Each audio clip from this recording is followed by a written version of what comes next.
can't place solely that job on the officials. We have less people who are entering that profession, so that may be a contributor. You're now tuned into the BeOfficial Movement. Check this out. Join the BeOfficial Movement. Join the BeOfficial Movement.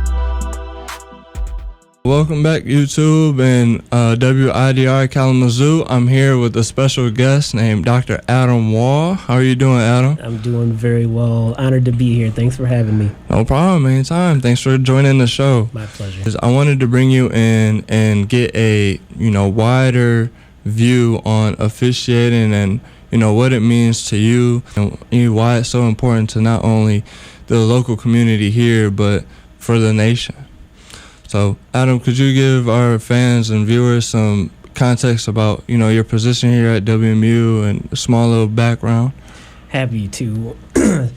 I am currently the Assistant Director of Compliance at Institutional Equity, and our office oversees Title IX, ADA compliance, EEO and affirmative action, and any protected class discrimination. So I've been in that position for about 8 months now. Okay. Thoroughly enjoying it. I'm glad. Awesome. Well, thanks for putting in all that hard work for our university. Absolutely. Let's get right into it. So, off the air, we kind of talked about, what BeOfficial is and the purpose of it and where I see it going and where you think it could go.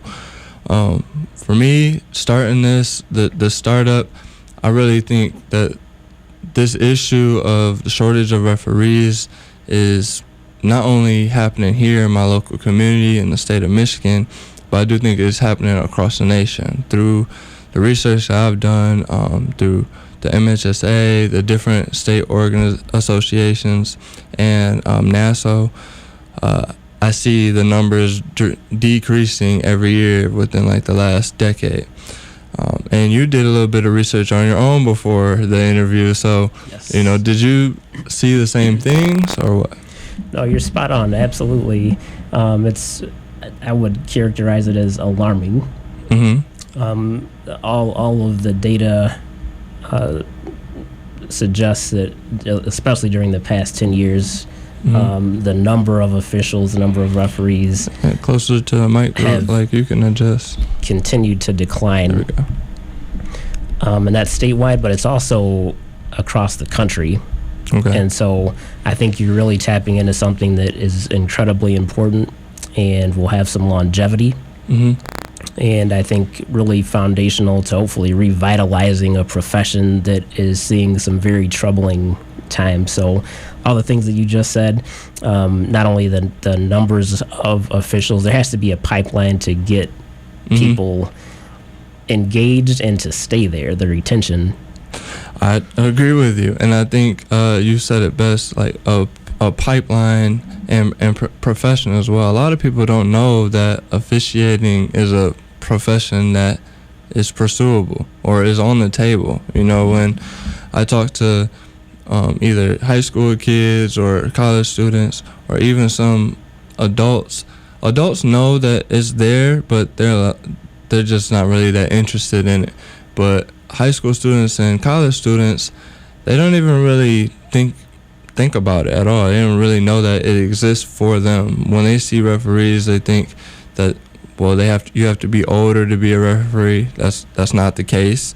And they also think there's a lot of backlash that comes with it, with crazy parents and angry fans. Sure. But for me, in my experience as being a referee, I've got some crazy parents here and there for some of the games I've worked, but For the course. Right. But when I look at my overall career in officiating, it's slim to none, especially if you have a solid crew working with you and you guys are handling the game appropriately. It doesn't really happen. I think the only time that happens is when the game gets out of hand, and a lot of times that kind of falls on the officials who were working that game. You're supposed to control the game and make sure everything's play fairly and everybody's under control.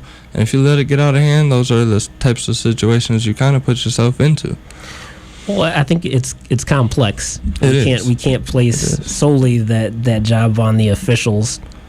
There's definitely been there's been a lot that talks about the experience of officials, and it differs depending on the level. I left that out for sure. But you hit on a few things there, so I'm going to try to unpack some of what you shared, and we can keep this going.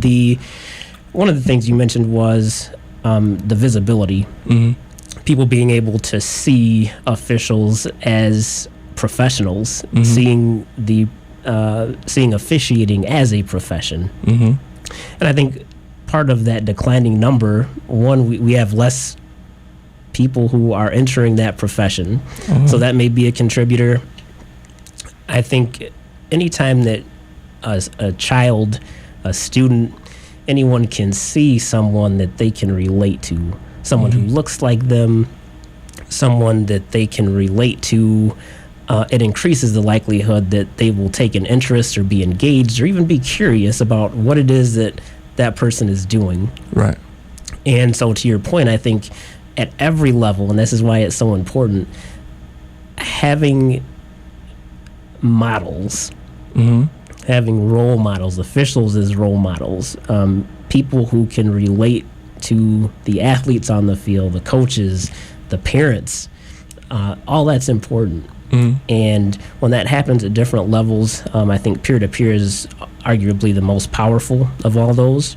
Okay. So here at the college level, whether it's recreation, club sport, anything that requires officiating, it's an opportunity. I know that my friend is an official for these sports, or they're an official with MHSAA, or so on and so forth. It's those individual relationships and those individual conversations, I think, that help really facilitate forward progress with people's understanding that, hey, this is actually a thing. It's a profession. Right. It requires training. It's something that can develop skill, and it can pay you. It can pay you. It definitely can pay you. And so, there may be a negative stigma right now. I think people really remember the positives. To your point about your experience at officiating, the overwhelming majority of your experiences have been positive.